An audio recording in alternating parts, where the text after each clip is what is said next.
नज़ीन, हम जंग के चौथे हफ्ते के अंदर हैं और जिस कैलकुलेशन के साथ अमेरिका और इजराइल आए थे वो सारी की सारी ना सिर्फ उल्टी पड़ चुकी हैं बल्कि उनकी जो मिलिट्री पावर है वो बहुत बुरे तरीके से यहां पर एक्सपोज हो गई है।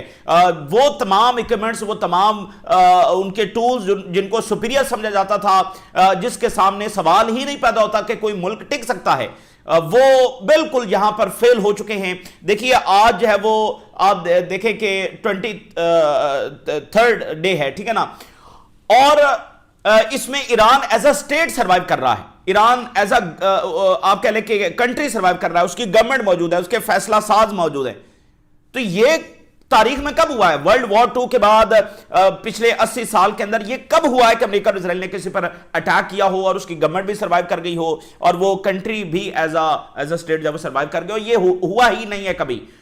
यहां पर ईरान एज अ कंट्री लड़ रहा है, एज अ स्टेट लड़ रहा है। तो ये सबसे बड़ी उनकी शिकस्त है। एक बात हो गई। दूसरी बात यह है कि इस वक्त जो ईरान के हमले हो रहे हैं उसने बाकी तमाम लड़ाई को पीछे छोड़ दिया है और इस वक्त जो तबाही इजराइल और अमेरिका फेस कर रहे हैं इसकी कोई मिसाल नहीं मिलती है। जिस दर्जे की कैजुअलिटीज इजराइल में इस वक्त हो रही हैं, इजरायली मीडिया के मुताबिक इन पिछले तमाम 22 दिनों के अंदर इतनी कैजुअलिटीज इजराइल में नहीं हुई हैं, ठीक है ना, जितनी अब हो रही हैं। एक एक मिसाइल जो है वो 50-50 कैजुअलिटीज भी कर रहा है। एक एक मिसाइल जो है वो आप कह लें कि 100-100 कैजुअलिटीज भी कर रहा है। ये सूरत हाल वहां पर बन गई है। पहली बार एजुकेशनल इंस्टीट्यूशन जब उनको बंद करना पड़े। एक तो कुछ देर पहले ईरान ने F-15 गिरा दिया, स्ट्रेट होर्मस के करीब जो है F-15 फ्लाई कर रहा था, उसको ईरान ने जो है वो गिराया है।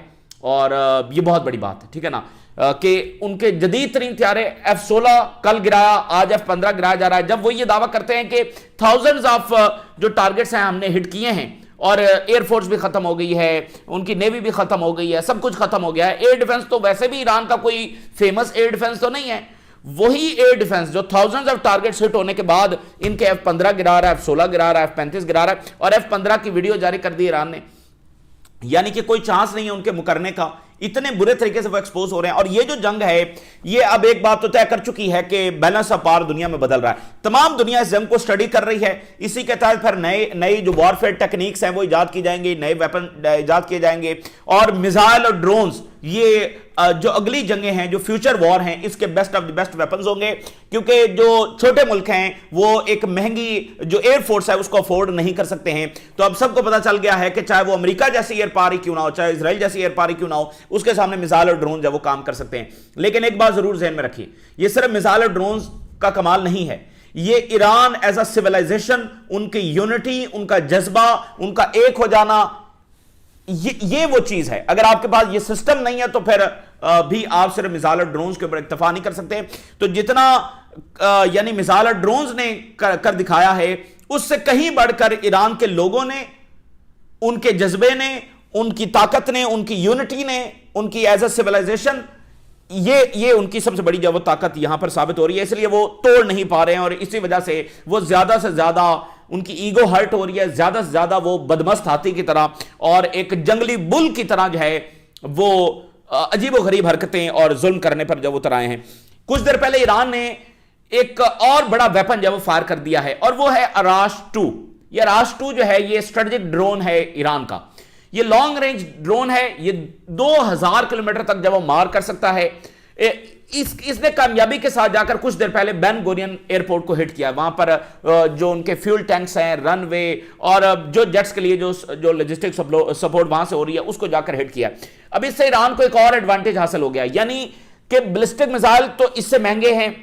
बैलिस्टिक मिसाइल पता नहीं कितने हैं उनके पास, लेकिन ड्रोन्स तो बहुत ज्यादा है ना, दसियों हजार हो सकते हैं। तो अब ये स्ट्रेटेजिक वेपन है कि वो 2000 किलोमीटर दूर तक जा सकता है और जो की साइट्स हैं उनको हिट करने की उसके पास सलाहियत है। वो रडार्स को इवेड कर सकता है। तो दैट मींस कि अगर बैलिस्टिक मिसाइल का जखीरा कम भी हो जाए तो उसके पास ये वेपन्स हैं। क्योंकि एयर डिफेंस तो कमजोर हो चुका है सबका और मजीद हो जाएगा अगले 5-7 दिनों के अंदर, तो फिर इस तरह के वेपन्स और ज्यादा इफेक्टिव हो जाएंगे। तो ईरान इस जंग को बहुत लंबा लड़ सकता है ऐसे स्ट्रेटेजिक वेपन्स के साथ। तो ये अराश 2 जो है वो ईरान ने कुछ देर पहले फायर किया है। फिर जो बैटल ऑफ हुर्मज है जो सुपर पावर के लिए सबसे बड़ी हजीमत का सबब बनी हुई है और पूरा एम्पायर इस वक्त स्ट्रेट ऑफ हुर्मज के ऊपर खड़ा हुआ है। वो कैसे? अमेरिका आज यहां से निकल जाए, बिलफर्ज स्ट्रेट ऑफ होर्मुज ईरान के कंट्रोल में रहे, अमेरिका डॉलर के ऊपर टिका हुआ है, डॉलर पेट्रो डॉलर के ऊपर टिका हुआ है, पेट्रो डॉलर जब वो गल्फ मालिक के तेल पर टिका हुआ है, गल्फ मालिक का तेल स्ट्रेट ऑफ होर्मुज से गुजरना है, स्ट्रेट ऑफ होर्मुज ईरान के कंट्रोल में है, तो एम्पायर तो गया। समझना इस बात को। तो स्ट्रेट ऑफ होर्मुज जो है इसको मामूली मत लीजिए। स्ट्रेट ऑफ होर्मुज का मतलब यह है कि पूरी अमेरिकी एम्पायर की जो ताकत है वो यहां पर खड़ी है। ट्रंप बार बार कहता है मुझे क्या स्ट्रेट ऑफ होर्मुज से, ये जिन्होंने इस्तेमाल करना है वो जाने। ओह, ऐसी बात नहीं है, ठीक है ना। तो ट्रंप का आपको पता ही है, उसकी बातों की अहमियत नहीं है, लेकिन एम्पायर स्ट्रेट ऑफ होर्मुज के ऊपर खड़ा हुआ है। इसलिए अब कुछ देर पहले ट्रंप ने अल्टीमेटम दिया है 48 घंटों का ईरान को। जब अहमियत ही नहीं स्ट्रेट ऑफ होर्मुज की तो फिर अल्टीमेटम क्यों दे रहा है? इसने 48 घंटों का अल्टीमेटम ईरान को दिया है कि अगर ईरान ने स्ट्रेट ऑफ होर्मुज ना खोला तो फिर ये क्या करेगा कि इलेक्ट्रिसिटी को निशाना बनाएगा, एनर्जी इंफ्रास्ट्रक्चर को निशाना बनाएगा। ये इसकी इतनी बड़ी गलती होगी कि इसको अंदाजा भी नहीं है। इन्होंने पहले एनर्जी इंफ्रास्ट्रक्चर के ऊपर अटैक किया, उसका जवाब क्या आया? बदले में ईरान के ऊपर सैंक्शन जब वो खत्म करना पड़ी, ईरान का आगे से जवाब आया। उन्होंने कहा है कि अगर इसने हमारे एनर्जी और ये इलेक्ट्रिसिटी के ऊपर अटैक किया तो फिर ये बात ज़हन में रख लें कि विद इन मिनट्स हम सब कुछ राख कर देंगे और तमाम वाइटल जो इंफ्रास्ट्रक्चर है उसको हिट करेंगे। हमारी इलेक्ट्रिसिटी हिट होगी तो किसी की इलेक्ट्रिसिटी पावर स्टेशन जो नहीं बचेंगे, ये हम बता रहे हैं। और ईरान ने वाजे भी कर रखा है इन 22-23 दिनों की जंग के अंदर कि जो भी उसके अंदर टारगेट सेट हुआ है उसने जवाब वहीं पर दिया। तो अब ये अगले 48 घंटे इस हवाले से बड़े क्रूशल होने वाले हैं। और आप इसमें भी सुपर पावर की शिकस्त देखिए कैसे कहते हैं जी हमने 8000 टारगेट सेट किए हैं, 10,000 किए हैं, 15,000 किए हैं, 17,000 किए हैं। इतने टारगेट ईरान में हिट किए हैं और अब सारी जंग कहां पर ले आए हैं? पावर स्टेशन को निशाना बनाने पर, इलेक्ट्रिसिटी ग्रिड को निशाना बनाने पर। ये सोफिस्टिकेशन ऑफ देयर पावर है कि अब उनकी सारी जंग इस पर टिक गई है कि वो इलेक्ट्रिसिटी को निशाना बनाकर ईरान को सरेंडर पर मजबूर करेंगे। तो ये आप उनकी शिकस्त का ये उनके सबूत है। अच्छा, इसी के साथ एक और मामला हो रहा है और वो ये हो रहा है कि बरतानिया और यूरोप, उसको अब इजराइल ने लॉबिंग शुरू कर दी है कि आपके लिए तो बड़ा खतरा है ईरान, आप इस जंग में क्यों नहीं आते। और इजरायली आर्मी चीफ ने कहा है कि ईरान ने इंटरकॉन्टिनेंटल मिसाइल बना लिया है और लंदन उसकी रेंज के अंदर है, फलाना भी रेंज में है, फलाना भी रेंज में है, तो फौरी ईरान पर हमला करने की जरूरत है। खासकर बरतानिया के प्राइम मिनिस्टर को जब वो लॉबिंग की जा रही है, फिर वहां का जो मीडिया है वो भी खूब छाप रहा है ईरान बड़ा खतरा है। अच्छा, वो जो डिगो गार्सिया है उस पर एक अजब किस्सा इस वक्त चल रहा है। ईरान ने अभी तक उसको एडमिट नहीं किया कि हमने अटैक किया, और अल जजीरा को इंटरव्यू देते हुए कुछ ईरानी ऑफिशियल्स ने बताया कि हमने तो अटैक नहीं किया डिगो गार्सिया पर। तो ये बड़ी इंपॉर्टेंट बात है। अभी तक ईरान के यानी ऑफिशियली तो वहां से ये बात नहीं आई, लेकिन थ्रू सोर्सेज अल जजीरा ने छापा है कि ईरान ने डिगो गार्सिया को हिट नहीं किया। चूंकि डिगो गार्सिया को हिट करने के बाद वो कह रहे हैं ना कि वो सारे यूरोपियन कैपिटल्स रेंज में आ गए। कल हमने बात की थी, अब ईरान ने ना इसको अभी तस्लीम किया है ना रिजेक्ट किया कि हमने अटैक किया या नहीं किया। तो ये मामला और मशकूक है। भाई ईरान ने किया होता तो फिर वो एडमिट करते, हो सकता है उन्होंने किया हो बाद में एडमिट कर लें, लेकिन अल जजीरा ये छाप रहा है कि इन्होंने नहीं किया। तो अगर बिलफर्ज हम इसको सपोज करेंगे ईरान ने अटैक नहीं किया तो फिर डिगो गार्सिया को किसने निशाना बनाया? अमेरिकी बेस को किसी ने फॉल्स फ्लैग ऑपरेशन किया अमेरिकी बेस के खिलाफ। ये बड़ा बड़ा इंपॉर्टेंट ये मामला है। तो अब वो यूके को दरमियान में जब वो ड्रैग कर रहे हैं, यूके इसमें आ भी सकता है, यूरोप, नेटो, ये सारे इसमें आ भी सकते हैं, क्योंकि इसराइल के पास अब आखिरी कार्ड यही बचा है कि वो सबको ड्रैग कर ले ईरान के खिलाफ, क्योंकि वो खुद फारग हो चुका है, उसकी मिलिट्री, उसकी एयर पावर सब कुछ फारग हो चुकी है। ये आपके सामने ही है। वो इस बात देखें, वो ऑपरेशनल सक्सेस तो हासिल कर रहे हैं कि इसकी असैसिनेशन करनी है, वहां उस टारगेट को हिट करना है, वो तो ऑपरेशनल सक्सेस वो हासिल कर रहे हैं। लेकिन क्या जंग उनके हक में चल रही है? क्या जंग में वो डोमिनेटिंग है? अभी इजरायली मीडिया ने आज छापा है कि जो जंग का कंट्रोल है वो ईरान के पास है, एस्केलेशन कंट्रोल ईरान के पास। तो ये तबाही मचाकर ईरान को सरेंडर पर मजबूर नहीं कर सकते। यही तो इनकी सबसे बड़ी मिसकैलकुलेशन है। असैसिनेशन करके ये कुछ जो अचीव नहीं कर सकते। अच्छा, इजरायली आर्मी चीफ ने कहा जी हम आधा सफर हमने तय कर लिया है और आधा सफर रहता है। इसी दरमियान एक और काम हुआ, ये खबर चली जी इवैक्यूएशन ऑर्डर ईरान ने जारी किया है दोहा से कि दोहा खाली कर दिया जाए और खासकर दोहा में जो मीडिया इंस्टीट्यूशन है वो खाली हो जाएं। ईरान ने फौरी उसको जब वो रिजेक्ट किया और कहा कि ये जो मीडिया और इवैक्यूएशन वाला मामला है ना, इसका सेहरा सिर्फ ज़ायनिस्टों के सारा है, वही मीडिया को निशाना बना सकते हैं, ये हमारा काम नहीं है। तो वो इवैक्यूएशन ऑर्डर किसने दिया? तो अब इजराइल के पास एक ही कार्ड है कि वो सबको जब वो आपस में लड़वा दे। अच्छा, तो जनाब अली खबरें बहुत बड़ी हैं, बहुत बड़ी तबाही इस वक्त इसराइल में आई है, या लार्जेस्ट एवर तबाही उन्होंने फेस की है। ईरान ने हिट किया है इनके साउथ में जो अराद का सिटी है, इसको हिट किया है, ये डेड सी के पास है। फिर इसी के साथ बियर शिवा है, इसको हिट किया है। फिर दिमोना जो है उस पर दोबारा स्ट्राइक्स की हैं। फिर तल अवीव से 8 किलोमीटर साउथ के अंदर जो है वो रिशोन लिजियोन का एरिया है। ये बहुत बड़ा सिटी है और यहां पर 2.5 लाख के करीब आबादी है। तो ये जहां पर इतनी आबादी होती है उसको सबसे बड़ा सिटी समझा जाता है, क्योंकि आपको पता है टोटल उनकी आबादी इतनी ज्यादा है नहीं। तो ये तल अवीव से 8 किलोमीटर दूर है। तो यहां पर उनकी बड़ी मैसिव कैजुअलिटीज हुई हैं, नॉर्थ में बड़ी मैसिव कैजुअलिटीज हुई हैं। और जो वेव 73 है उसी के तहत ये सारे ऑपरेशन जारी हैं। और जो नंबर सामने आ रहे हैं वेव 73 के तहत 400 कैजुअलिटी इजराइल में हो सकती हैं। 300 तक उन्होंने एडमिट कर ली हैं, लेकिन नंबर्स ये जो बढ़ते चले जा रहे हैं। मिसाल के तौर पे आप जरा 2 हेडलाइंस देखिए। बीबीसी, इरानियन मिसाइल्स इंजर्ड 160 इन towns near Israeli nuclear site. तबाही मचा दिया ईरान ने ये दिमोना और उसके करीब करीब। और इससे ईरान ने एक वाज़ेह मैसेज दिया है कि दिमोना जैसा मोस्ट सेंसिटिव जो टारगेट है वो भी ईरान से महफूज अब नहीं है। वो ईरान के निशाने पर है, ईरान उसको हिट करने की सलाहियत रखता है। ये सबसे सेंसिटिव तरीन एरिया था, वो हिट हो गया। और वहां पर कैजुअलिटीज कितनी है? 160।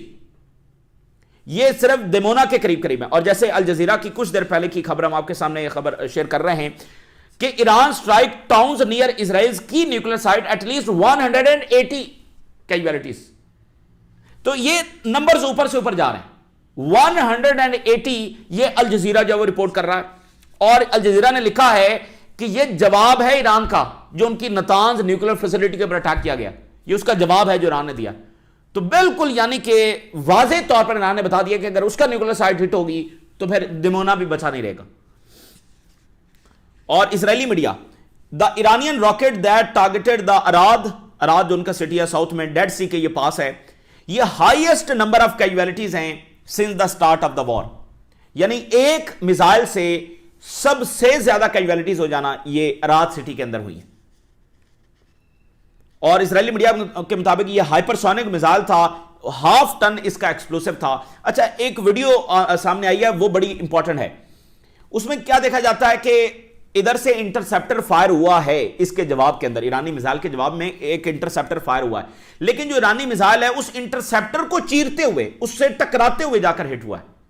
यानी इंटरसेप्टर को भी उसने चीर कर जो है वो जाकर हिट किया।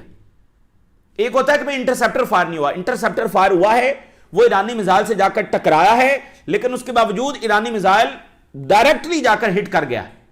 यानी उसके शार्पनल नहीं गिरे, डायरेक्ट उसने हिट किया, बल्कि वो उसको चीरते हुए जाकर हिट किया। तो ये वहां पर एक और बड़ी एक खलबली मची हुई है कि ये क्या किस्सा बन गया कि वो इंटरसेप्टर मिसाइल को ही चीरते हुए आगे जाकर हिट किया उसने। इजरायली मीडिया के मुताबिक जो आर्मी यूनिट्स हैं रेस्क्यू के, वो बुला लिए गए हैं अराद सिटी के अंदर, क्योंकि कैजुअलिटीज के नंबर इतने ज्यादा हैं। अब इजरायली मीडिया की वन ऑफ द रिपोर्ट देखें, at least 20 killed and 200 injured, an old neighbourhood has been completely destroyed.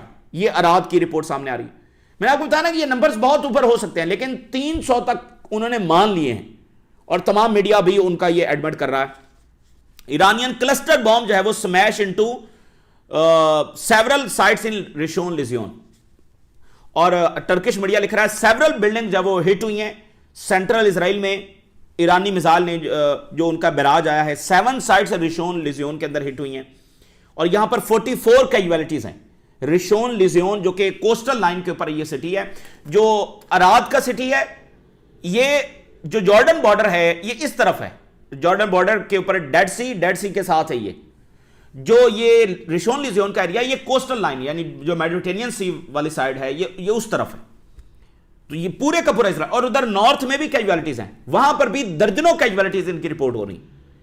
और जो जर्नलिस्ट हैं उनको एक्सेस नहीं दी जा रही इन तमाम एरियाज की, किसी भी एरिया के एक्सेस नहीं दी जा रही, क्योंकि वहां पर डिस्ट्रक्शन बहुत ज्यादा है। खासकर जो अराद का सिटी है, यहां पर खुरमशेर 4 बैलिस्टिक मिसाइल से अटैक हुआ है, IRG से बता रहा है, और यहां पर जर्नलिस्ट को नहीं जाने दिया जा रहा। Iran launch new missile, hundreds of settlers wounded, unprecedented. और यहां पर वो कह रहे हैं ईरान खत्म हो रहा है, और ये ईरान खत्म हो रहा है।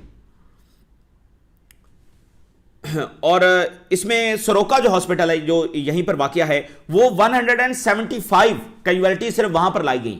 सरोका हॉस्पिटल के अंदर सिर्फ एक हॉस्पिटल में 175। तो अस्पतालों पर बहुत प्रेशर है और अस्पताल भर गए हैं। देखिए बात पता है क्या है, गजा में तो अस्पतालों के ऊपर अटैक हुए, वहां पर फर्शों के ऊपर बैठकर, फर्शों के ऊपर लिटाकर सर्जरी की जा रही है और मेडिसिन भी नहीं है। यह सूरत हाल इसराइल अफोर्ड नहीं कर सकता कि वहां पर फर्शों के ऊपर जब सर्जरियां हो रही हो। इस बात को समझ रहे हैं? तो यह तो फिर गजा के बराबर सूरत हाल उनकी हो गई ना कि वो फर्शों पर लिटाना शुरू कर दें। तो यहां पर तो उन्होंने प्रॉपर उसको ट्रीटमेंट देना है। गजा में कौन सा ट्रीटमेंट हो रहा था?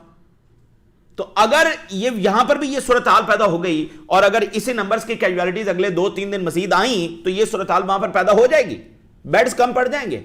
फिर ये क्या करेंगे? इजरायली हेल्थ मिनिस्ट्री के मुताबिक पिछले घंटों में 303 टोटल जो कैजुअलिटीज हैं वो ऑल ओवर द हॉस्पिटल्स लाए गए। सो ये इजरायली हेल्थ मिनिस्ट्री के नंबर हैं 303 जो उन्होंने एडमिट किए, और ये वो हैं जो हॉस्पिटल्स में ला गए। कंफर्म हो गया, और बाकी तो फिर इससे अलग है। तो ये 400-500 तादाद भी हो सकती है, बट 303 उनकी अगर आप मान ले तो ये लार्जेस्ट एवर नंबर्स हैं। और इसके अलावा ईरान ये बता रहा है कि हमने इलाद को भी हिट किया है, और नॉर्थ में किरियात का जो इलाका है इसको भी हिट किया है, बियर अल शिवा को भी हिट किया। नॉर्थ, साउथ, सेंटर, ये सब के सब निशाना बन रहे हैं। और IRGC का दावा यह है कि सिर्फ इस ऑपरेशन के अर्ली आवर्स में ही 200 कैजुअलिटीज हो चुकी थी इसराइल में। 200 कैजुअलिटीज सिर्फ अर्ली आवर्स के अंदर हमने कर दी। अच्छा, फिर ईरान ने एक और अनाउंस किया, जो उनका सेंट्रल हेडक्वार्टर है, वो ये कह रहा है कि जो 3 वीक्स की हमारे पास अजम्पशन, जो एनालिसिस है हमारे पास कि उनका एयर डिफेंस ऐसे काम करता है, उनकी ये कमजोरियां, उनकी ये ताकत है, उस सारे को एनालाइज करते हुए अब हमने नई जो टैक्टिक्स हैं, नई टेक्निक्स हैं, वो लागू कर दी हैं। और अगला जो राउंड होगा वो इससे भी ज्यादा इंपैक्टफुल होगा, और उसमें नए लॉन्च सिस्टम्स भी इस्तेमाल किए जाएंगे। हमारे पास अब 3 हफ्तों का डाटा सारा आ गया उनके एयर डिफेंस का, कितनी लेयर्स हैं, कैसे काम करती हैं, उसको कैसे पेनिट्रेट करना। ये बड़ी इंपॉर्टेंट बात है, क्योंकि यही तो सारा कमाल है। डेटा ही सबसे बड़ा कमाल है कि आपको पता हो कि उनका सिस्टम काम कैसे करता है। और इस वक्त जो है वो ईरान की जानब से मिसाइल फायर की गए टुवर्ड सेंट्रल इसराइल, धमाके सुने गए हैं, क्लस्टर मिसाइल इसमें इस्तेमाल किए गए हैं। बेन गोरियन एयरपोर्ट पर एडवांस तरीन जो राश 2 ड्रोन है ये इस्तेमाल किया गया है। फ्यूल डिपोज को, रीफ्यूलिंग सिस्टम्स को, जो इजरायली फाइटर जेट्स की सपोर्ट में सारा वो कर रहे हैं, इसको हिट किया गया है। और ईरान की आर्मी ने अनाउंस किया कि ये न्यू फेज है कि जिसमें ड्रोन ऑपरेशंस करेंगे। स्ट्रेटेजिक ड्रोन है वो बड़े क्रिटिकल टारगेट्स को जाकर हिट करेंगे। ये न्यू फेज है। ये जो अराज 2 है ये 2022 में ईरान ने पब्लिकली इसको डिस्प्ले किया था, लेकिन अब ये पहली बार इतना प्रैक्टिकली इस्तेमाल हो रहा है। और ईरान ने बताया कि ये ऑटोनोमस नेविगेशन करता है, यानी ये अपनी जो ड्यूरिंग फ्लाइट ही ये अपनी डायरेक्शन तब्दील कर सकता है, और रेडार्स को बचा के ये इसमें सलाहियत है कि ये आखिरकार टारगेट्स को जाकर जब हिट करे। इसमें एडवांस जो इलेक्ट्रॉनिक्स हैं ये इस्तेमाल की गई हैं। और ईरान ने बताया कि हमारे पास ये कैपेबिलिटी है कि ऐसे स्ट्रेटेजिक ड्रोन जो हैं वो बहुत विद इन मिनट्स, हम बहुत ज्यादा नंबर्स के अंदर फायर करने की सलाहियत रखते हैं। अच्छा, ईरान के जो स्पीकर हैं उन्होंने कहा है कि ये जो तबाही अब इसराइल में आ रही है ये इस बात का वाज़ेह सबूत है कि उनका एयर डिफेंस कोलैप्स हो चुका है, और यही वो नया फेज है जहां से अब नई जंग शुरू होगी। और उन्होंने कहा है कि इजरायली स्काइज आर डिफेंसलेस, और हम प्री प्लान जो नया फेज है वो बाकायदा शुरू कर रहे हैं। यानी ये बात इंपॉर्टेंट है, प्री प्लान, यानी ईरान ये बता रहा है कि हम कोई अंधाधुंध इस जंग में नहीं कूदे हुए हैं, हमारे पास एक एक सिनेरियो की तैयारी है। तो अब जब ये पहला प्लानिंग ये था कि इनके एयर डिफेंस को कैसे फायर करना है, जब उनका एयर डिफेंस बहुत हद तक डैमेज हो चुका है, तो अब जब हमने पहले से सोचा हुआ था कि जब ये स्टेज आ जाएगी तो फिर हमने कौन से वेपन इस्तेमाल करने हैं, अब वो स्टेज जब हम लागू करने जा रहे हैं। इट अपीयर्स दैट के टाइम हैज कम, वक्त आ गया है to implement the next pre plan stages. अब हम वो अगला फेज जो है वो अगली स्टेजेस लागू कर दें, वक्त आ गया है, क्योंकि एयर डिफेंस कोलैप्स कर। तो ये बहुत इंपॉर्टेंट बात है। नेतन्याहू कहता है बड़ा मुश्किल टाइम है, लेकिन जंग जारी रखेंगे। फिर फोन कॉल के ऊपर इनकी कैबिनेट मीटिंग हुई है इमरजेंसी, ये सारे वाकयात के ऊपर। बड़ी डिफिकल्ट इवनिंग है, बड़ी डिफिकल्ट ये टाइम है हमारे लिए। इजरायली आर्मी चीफ कह रहा है कि हमने आधा सफर तय कर लिया, यानी बता रहा है कि भाई आधा ईरान हमने तबाह कर दिया है, थोड़ा सा काम बाकी रह गया। IAEA जिसने मुनाफकत की इंतहा की, अभी तक ईरान की न्यूक्लियर साइट्स पर अटैक को कंडेम नहीं किया। अभी तक ये बात ध्यान में रखें कि ईरान ने डायरेक्टली न्यूक्लियर साइट्स को इजराइल में निशाना नहीं बनाया, उनकी सराउंडिंग में निशाना बनाकर एक मैसेज दिया कि हम क्या कर सकते हैं। तारीख में पहली बार IAEA को स्टेटमेंट जारी करना पड़ी दिमोना के ऊपर। कहते हैं जी हमें रिपोर्ट किया गया इजराइल से कि यहां पर अभी कोई डैमेज नहीं हुआ। ये उनका IAEA की स्टेटमेंट देखिए, कहते हैं न्यूक्लियर रिसर्च सेंटर, जहां पर वो खुफिया न्यूक्लियर लेकर बैठे हुए हैं, वहां पर इनकी जरूरत नहीं है कि लिख सकें। तो आज ईरान ने यानी मजबूर किया कि वहां पर कोई ना कोई स्टेटमेंट इनको जारी करना पड़े। कहते हैं वहां पर कोई डैमेज नहीं हुआ, कोई रेडियो एक्टिव वहां पर निकले नहीं है। तो ये उनका मतलब किसी की जरूरत नहीं है कि दमोना के बारे में कोई बात कर सके, तो IAEA को स्टेटमेंट जारी करना पड़ी। समझ, तो दुनिया का ध्यान तो उन्होंने डाला इधर। जनाब अली, जो इवैक्यूएशन ऑर्डर जारी किए गए दोहा से, ईरान ने बिल्कुल उसको स्ट्रांगली रिजेक्ट किया और कहा कि ये सिर्फ और सिर्फ ज़ायनिस्टिक कर सकते हैं। अच्छा जी, यूके को भरपूर लॉबिंग इस वक्त की जा रही है। इजरायली आर्मी चीफ कह रहा है कि ईरान ने इंटरकॉन्टिनेंटल बैलिस्टिक मिसाइल बना लिया है और इससे तमाम यूरोपियन कैपिटल जब वो खतरे में आ गए हैं, इसलिए सब हमला करें। अब चूंकि वहां पर जो ज़ायनिस्ट मीडिया बैठा है, अब टेलीग्राफ की खबर देख लें, Iran has develop intercontinental ballistic missile capable of striking London, Israel has warned care Starmer. अब वो वहां पर मीडिया भी वही माहौल बना रहा है जो इजराइल बनवाना चाहता है। यही अमेरिकी मीडिया इनके कंट्रोल में है, बरतानवी मीडिया, यूरोपीय मीडिया। तो लंदन खतरे में आ गया जनाब अली, लंदन खतरे में आ गया। बात यह है कि फिर तो नॉर्थ कोरिया के पास भी मिसाइल हैं, चाइना के पास भी हैं, रशिया के पास भी हैं, फिर जाकर हमला क्यों नहीं करते? Developing weapon is one thing, having intention is another thing. ओ भाई, नॉर्थ कोरिया के पास भी तो है ना, फिर वहां पर जाकर क्यों नहीं अटैक करते? ये दुनिया का पहला मुल्क तो नहीं है। अभी तो ईरान ने ये बताया भी नहीं है कि हमारे पास ये है, कि हमारे पास ये सलाहियत है कि हम लंदन को हिट कर सकते हैं। सबसे इंपॉर्टेंट बात वेपन नहीं होती, उसकी इंटेंशन होती है। ईरान की कोई इंटेंशन नहीं है, ईरान की अमेरिका के साथ जंग की भी कोई इंटेंशन नहीं थी, उन्होंने हमला किया ना, तो अब वो जवाब दे रहे हैं। तो बहरहाल ये भयानक प्रोपेगेंडा है। सो फिर टेलीग्राफ लिख रहा है कि London, Paris, Berlin, every European capital now lies within Iranian reach.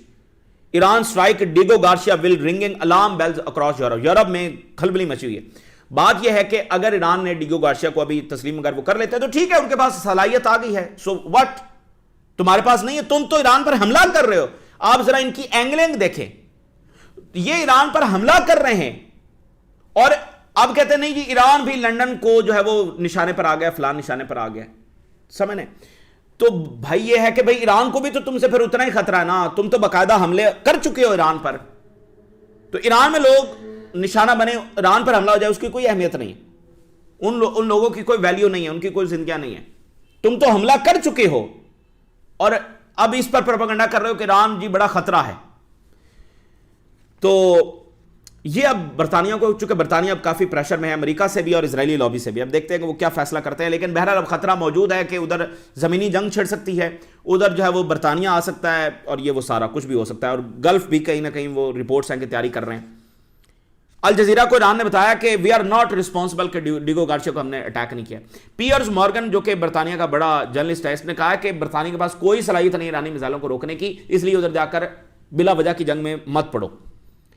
Iran warns of retaliation कि अगर ट्रंप ने स्ट्रेट ऑफ हॉर्मज़ पर जो अल्टीमेटम दिया है कि वो अगर ना खोला तो ये कर देगा, तो हम ये बता रहे हैं अनप्रेसिडेंटेड एस्केलेशन होगी, अनप्रेसिडेंटेड हमारा रिस्पॉन्स आएगा।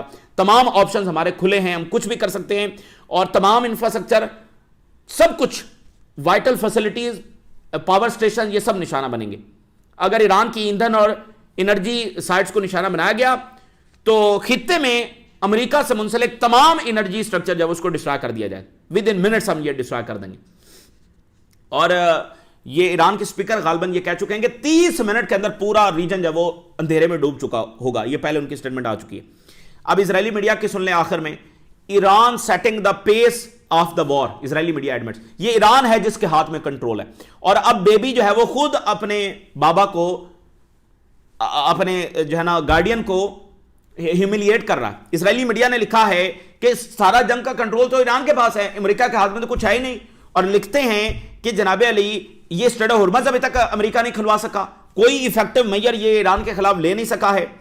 इनके पास कोई स्ट्रेटजी नहीं है कि वो बैलेंस को शिफ्ट कर सकें इस स्ट्रेट ऑफ हॉर्मज़ को अपने कंट्रोल में लेकर। और कहते हैं ट्रंप के सामने बड़ा डायलेमा खड़ा हुआ है। डायलेमा क्या है कि अगर वो इस जंग में मजीद आगे जाता है तो फिर वो कई साल जंग में ड्रैग हो जाएगा, लेकिन अगर नहीं जाता तो ईरान के तो कंट्रोल में है ही है। ये अब इजरायली मीडिया खुद जो है वो ह्यूमिलिएट कर रहा है अमेरिका को कि तुम तो कुछ कर ही नहीं पा रहे। बहरहाल ये जनाब सूरत हाल है और ख़बरें काफ़ी हैं। बरतानिया हो सकता है इसमें ड्रैग हो जाए, क्या हो, तो ये बाकायदा एक आलमी जंग का फिर मंजर जो वो बनने लग जाएगा। ज़रूरत है समझ के कि इस जंग को रुकवाया जाए, बट अनफॉर्चुनेटली ये रुकती हुई नज़र नहीं आ रही। ये ताज़ा तरीन डेवलपमेंट्स है जो आपके साथ शेयर किया हमने। राज़ लोग करें इजाज़त दीजिए। अल्लाह हाफ़िज़।